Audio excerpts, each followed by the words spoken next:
नमस्कार। इस वीडियो में हम कला रहित कोशिकाओं के बारे में पढ़ेंगे। राइबोसोम जंतु व पादप कोशिकाओं में पाए जाने वाले समस्त कोशिकाओं में राइबोसोम ही केवल ऐसे कोशिकांग हैं जो कला रहित होते हैं। इनकी खोज कलाडे ने कोशिका में पाए जाने वाले सूक्ष्म कणीय संरचना को माइक्रोसोम्स नाम दिया। रॉबिन्सन और ब्राउन ने सेम की मूल कोशिकाओं में सर्वप्रथम इसकी खोज की। राइबोसोम को आरएनपी यानी राइबो न्यूक्लियोप्रोटीन कण भी कहते हैं। वितरण के आधार पर राइबोसोम प्रोकैरियोटिक कोशिका के कोशिका द्रव्य में बिखरे हुए रहते हैं, जबकि यूकेरियोटिक कोशिकाओं के कोशिका द्रव्य में मुक्त रूप से खुरदरी अंतःपर्दीय जालिका यानी रफ एंडोप्लाज्मिक रेटिकुलम के ऊपर एवं माइटोकॉन्ड्रिया व हरित लवक के मैट्रिक्स में पाए जाते हैं। राइबोसोम के समूह को पॉलीसोम या पॉलीराइबोसोम या कभी कभी इसे इरेगोसोम भी कहा जाता है। यूकेरियोटिक कोशिका के कोशिका द्रव्य में 80S प्रकार के, जबकि प्रोकैरियोटिक कोशिका में 70S प्रकार के राइबोसोम पाए जाते हैं। S यानी राइबोसोम की मापन या अवसादन गुणांक की इकाई है, जिसे स्वेडबर्ग भी कहा जाता है। सामान्यतः प्रोटीन संश्लेषण में सक्रिय रहने वाली कोशिकाओं में इनकी संख्या अधिक होती है। राइबोसोम के प्रकार। सबसे पहले हम 70S प्रकार के राइबोसोम के बारे में पढ़ेंगे। ये प्रोकैरियोट जैसे जीवाणु, माइकोप्लाज्मा, साइनोबैक्टीरिया और माइटोकॉन्ड्रिया व क्लोरोप्लास्ट में पाए जाते हैं। ये दो असमान उप-इकाइयों से बने होते हैं। छोटी उप-इकाई को 30S और बड़ी उप-इकाई को 50S कहते हैं।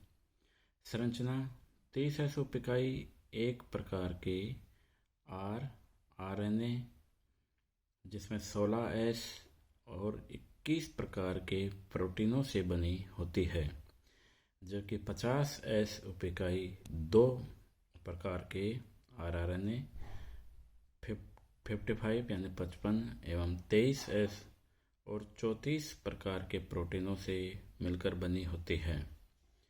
70S प्रकार के राइबोसोम के प्रकार आरेखीय चित्र में दिखाए गए हैं।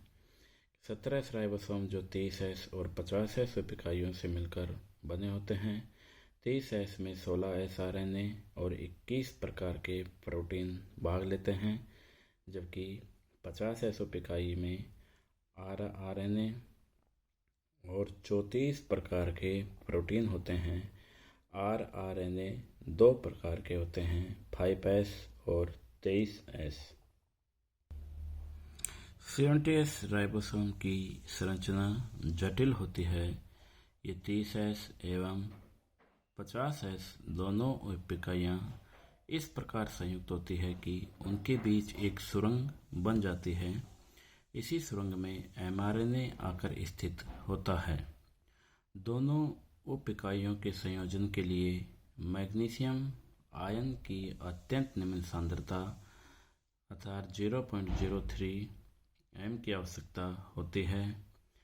30-80S प्रकार के राइबोसोम। ये राइबोसोम यूकेरियोटिक पादप व जंतु कोशिका में पाए जाते हैं। ये भी 2 उप-इकाइयों, बड़ी उप-इकाई 60S व छोटी 40S की बनी होती है।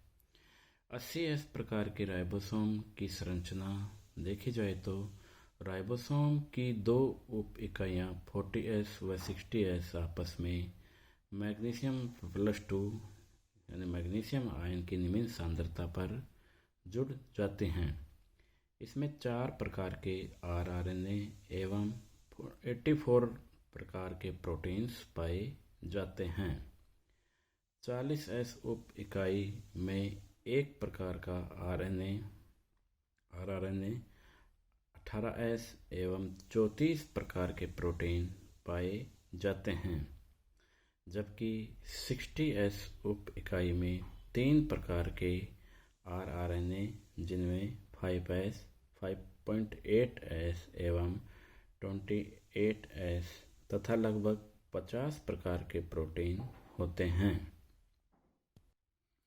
80S राइबोसोम का आरेख देखें तो इसमें छोटी उप इकाई 40S व बड़ी उप इकाई 60S की बनी होती है। 40S फिर दो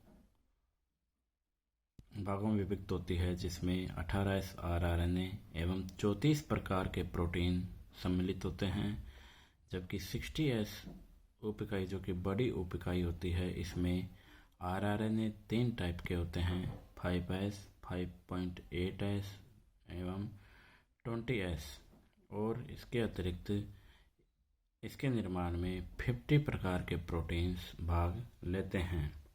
राइबोसोम का जैवजनन यानी राइबोसोम की उत्पत्ति किस प्रकार होती है? तो यूकेरियोटिक कोशिकाओं में राइबोसोम का जन्म केंद्रिका में होता है। यह 84 प्रकार के प्रोटीन्स व 4 प्रकार के rRNA से बना होता है।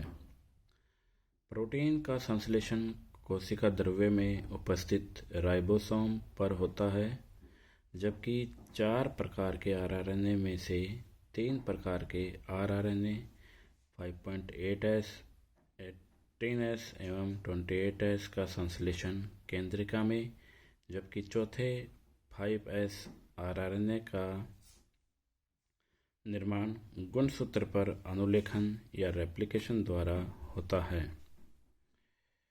rRNA एवं प्रोटीन केंद्रिका में, जबकि चौथे यानी 5S rRNA का निर्माण गुणसूत्र पर अनुलेखन द्वारा होता है। केंद्रिका से 40S उप इकाई पहले कोशिका द्रव्य में आकर अंतःपृथ्वी जालिका की सतह पर चिपक जाती है। फिर 60S उप इकाई आकर 40S पर चिपककर पूर्ण राइबोसोम का निर्माण कर लेती है।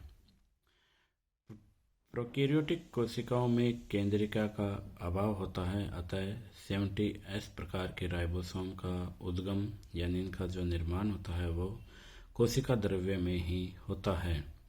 इसके लिए आवश्यक तीनों प्रकार के rRNA 5S, 16S एवं 23S का निर्माण गुणसूत्र द्वारा, जबकि 54 प्रकार के प्रोटीन्स का निर्माण कोशिका द्रव्य में उपस्थित राइबोसोम द्वारा होता है।